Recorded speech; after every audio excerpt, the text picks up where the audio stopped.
meeting to order. We'll start out with the agenda. I'm Kent Cook, newly elected mayor of Loretto, and it's more than a part-time job.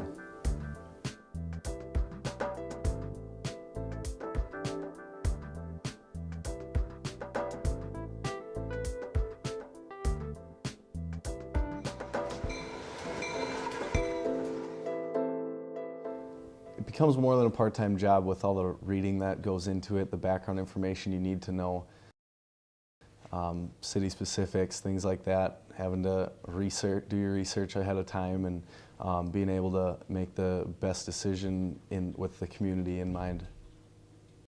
The background that I had, I mean, growing up in the city, that helped me prepare to be the mayor.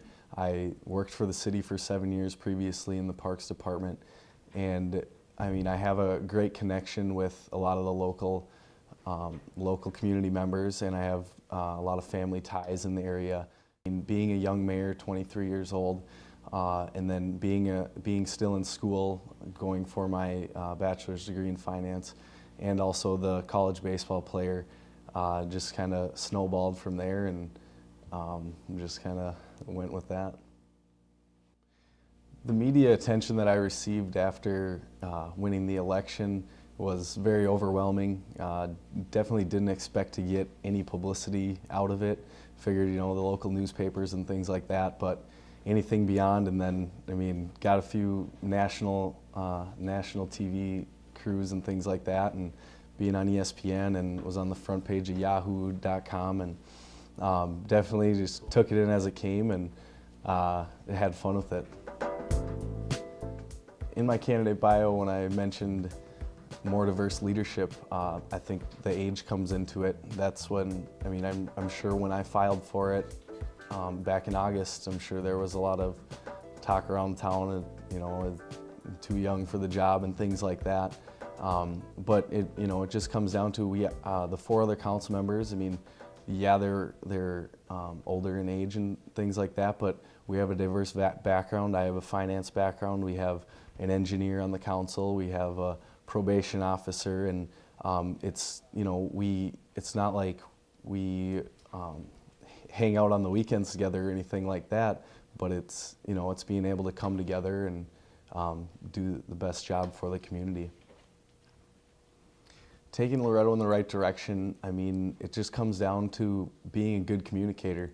My past experience working with teams, been captains of teams and very successful teams, and it just comes down to, we have 4 other council members, and we all have 1 vote, and we have to come together to make a decision in the best interest of the city. And you know, there has to be that level of communication where people in town can come to the meeting and voice their opinion if they have a specific issue, and we respectfully will hear their opinion, and if it's in the best interest of the city, then we'll move forward with that.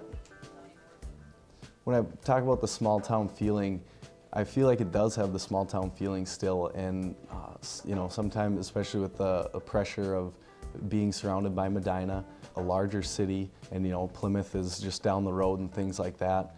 And I, you know, want to keep it as more of a bedroom community. A lot of the people commute to the cities for work and things like that, and, you know, you can be able to take a walk downtown or take a walk to the ball field and really have the small town atmosphere. I mean, we don't have any stoplights or anything in town, so definitely trying to keep it that way, and it's been great so far.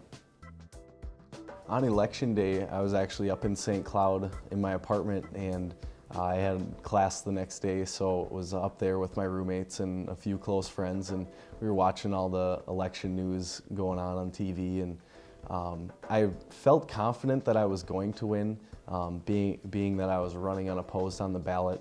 I wasn't too worried about it, but at the same time, there was a write-in campaign that came into play a week before the election, so, you know, it gave for a little bit of uncertainty there.